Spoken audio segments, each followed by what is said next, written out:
Welcome back to the David67 Celtic News YouTube channel.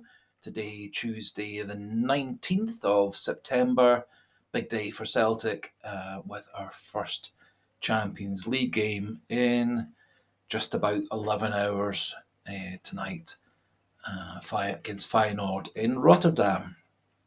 Today, going to have a quick run through of the Feyenoord danger men, a little bit about their recent results, the most up-to-date news on their injury and suspension-related problems for tonight's selection, and also quick review of Celtic's expected 11 tonight and where we may cause trouble for Feyenoord, and finishing off with a prediction of tonight's result. Before we get going in the video, please like and subscribe, completely free of charge. To click the subscribe button, click the like button, no obligation.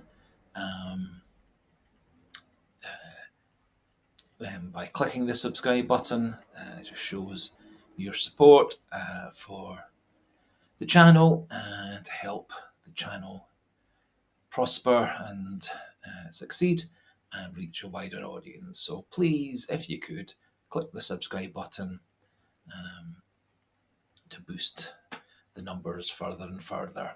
So Feyenoord go into this match with a very good recent run of form in the Eredivisie League in Holland. They've won their last three matches 6-1, 5-1 and 6-1 against Heerenveen most recently, and also big victories against Utrecht and Almere. They remain fourth in the Dutch top league, having had a couple of draws at the start of the season. They had quite a influx of new players over the summer, spending many millions of pounds, and have more increased their depth of high quality players rather than signing an out-and-out superstar. However, their strength and depth was shown by their ability in their most recent victory against Heerenveen to completely change their midfield and forward line from the previous fixture. I have popped into the community video section and will pop a link to a series of videos for Heerenveen's last three fixtures in the Dutch league, so that you can see before tonight's match the various different potential threats to Celtic. Plus, I've put in a YouTube video of Celtic's 3-1 friendly victory in pre-season a number of years ago, where Celtic went to Feyenoord and won 3-1 and outperformed them. This was in the days of stars such as Georgios Samaras and also less of a star, Paul Hartley, and was in that kind of transition between the Martin Neal and Gordon Strachan years, where Celtic remained a strong side. And so links to all four will be in this description part of this video, and the videos for all four will also be in the community section of the channel, along with a Feyenoord related Celtic trivia question. As have stated in a couple of previous preview videos, Feyenoord will be going into this match without their number one star striker Jimenez. Their number two star striker Ueda is 99.9% certain to be out of the game with a foot injury he picked up playing for Japan against Germany. And will also be without their star goalkeeper, Bilo, who is a key factor in their set-up play, playing the ball out of defence, working as a sweeper keeper, and playing a role actually fairly similar to what Joe Hart often does when his team is on the attack, coming out halfway into the defensive half to keep the pressure on the other side. However, Bilo is missing, and this will certainly weaken them in terms of their set-up play and playing out of defence, and also means his very good shot-stopping skills won't be available either. Gertrudia, their international right back, is back from injury, but they will be missing one of their auxiliary defenders, Newcoop, who remains injured. The Feyenoord manager Arne Slot seems more keen to use one of his wide attacking players or attacking midfielders as a makeshift striker rather than bringing in one of his younger B-team reserve players. The current favourite to play in the middle against Celtic is Pak Shao, who is a Brazilian winger. Another option being Calvin Stengs, who is a young Dutch international attacking forward, and also Ivanisic, who again is also more of an attacking midfielder. Looking at the most recent updates from Feyenoord, it's almost certain to be Pak Shao, with a possibility of Stengs instead. Celtic have been scouting Feyenoord, obviously, over recent weeks, and it's said that young Kuba Minte, who is a wide player on loan from Newcastle, has been one of their main threats over recent weeks. I think personally, in the absence of Ueda and Jimenez, the more likely threats are going to be Ivanisic and Pak Shao and Stengs, rather than Minty. Minty being more of a creative player who sets up and crosses and sets up other players rather than being a goal-scoring threat. They are strong in defence and tactically are very similar to Ange Postecoglou's style of football, where they are on the go, attacking, not such a strong defensive side, especially with the lack of Bilo in goals, and so tend to think that their best policy of defending is to attack, and by attacking, keeping the other team's wide defenders back defending and forcing the midfielders further and further back into defensive roles rather than allowing them to be creative. I thought in our most recent game against Dundee in the second half, we were much more back to the way that I like to see Celtic playing, much more back to the way that Postecoglou had things set up last season, with better flow, better connectivity between midfield, attack and defence. Alistair Johnson especially managed to get a lot more forward than before, and I think especially when Hatate came on, that allowed Hatate and McGregor to be creative, coming from deeper midfield, linking up with Matt O'Reilly, who was able again to get into the box, scoring the third goal, and also a lot better support of Kyogo up front, with Kyogo scoring and setting up O'Reilly's third goal. I think Celtic have the pace out wide to trouble Feyenoord if Feyenoord play their usual style of attacking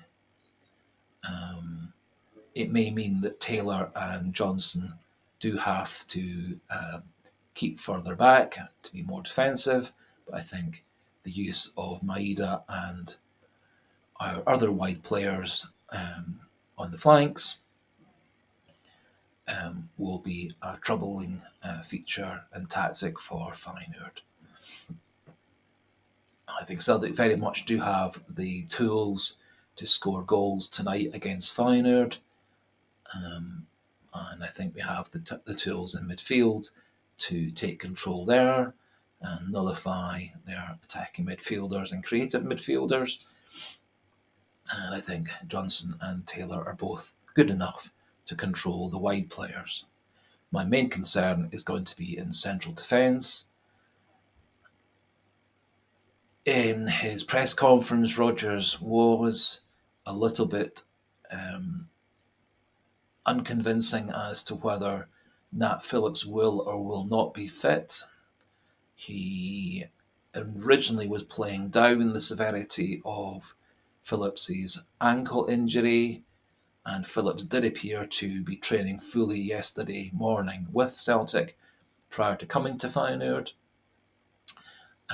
for the fixture. But in his press conference, Rodgers was non-committal as to whether Phillips would be or wouldn't be fit. For that reason, my predicted 11 is going to be Hart in goals, Johnson at right back, Taylor left back, and in the middle, Lagerbielke and Scales. Ideally, I would have wanted to see Lagerbielke and Phillips in the middle, simply due to the fact that they are more experienced at the highest level, and that I personally think that Scales is a perfectly good player for playing in the Scottish matches, but I think at the European level, Lagerbielke is going to be much more important. He is a good tackler, has generally good position sense, occasionally can be caught for pace, but I think once he gets used to his defensive partner, that will no longer be an issue, and he is considerably better than Scales coming out of defence with the ball at his feet, and has very good passing ability. Phillips obviously has the experience of playing on and off in the English Premier League for several seasons, and has had Champions League experience in the past also, and was also noted to have kept Holland, now of Man City, under control in a previous head-to-head match. So, moving into midfield, Celtic do have to start Hatate. I think apart from the first game of the season, Turnbull has been very, very disappointing, other than the fact that he is very good at taking penalty kicks. And so we do have to start with Hatate, McGregor in midfield, O'Reilly slightly more advanced in midfield. Out wide, I think we need to start with Maeda, and I would be inclined to give Luis Palma start on the other side. I thought Yang started well against Dundee, but again seemed to lose energy and fitness and became less and less effective. I think Luis Palma, whether he plays on the right or the left, and Maeda, whether he plays on the right or the left, both of whom have the pace, dribbling skills, and artistry to beat the Feyenoord fullbacks, and also both have the ability to cut in and support Kyogo and score goals. Up front, obviously, we will go with Kyogo, and I do hope he plays his more advanced role on the shoulder of the last defender, which allows his great ability to move and turn and spin off to get into the box, full rein, and this also creates space for O'Reilly, Maeda, Palma, Hatate and McGregor to go into to score also. Overall, I think Celtic have every chance of getting a point out of tonight's match. I would be inclined to go for a 2-2 draw, simply because I do fear that Celtic will be a little bit shaky in defence, as the defensive central two is still in development and building up the links between Phillips, Lagerbielke and Scales. However, it's very encouraging that Joe Hart seems to be back to his best form, and he has looked much more confident and safe in the last couple of fixtures, ever since basically the Rangers match, when I think he was one of Celtic's better players that day, both in terms of shot stopping, which was occasional, but much more in terms of organising his defence and clearing the pressure from when Rangers were trying to attack. So, just about finishes things off for today. I do hope we get a good positive result. I think a draw in Feyenoord would be a good start to the campaign. I think we have a perfectly good chance of taking points off of Lazio and Atletico at Celtic Park. I think we can take all 3 points off Feyenoord when they come to us at the end of the Champions League season, and I would be expecting Celtic to, in the end, come third in this group.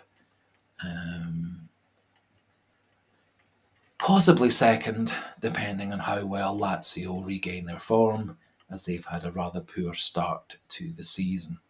So, to finish off, please like and subscribe. Please tick the old subscribe button, completely free, no obligations to yourselves.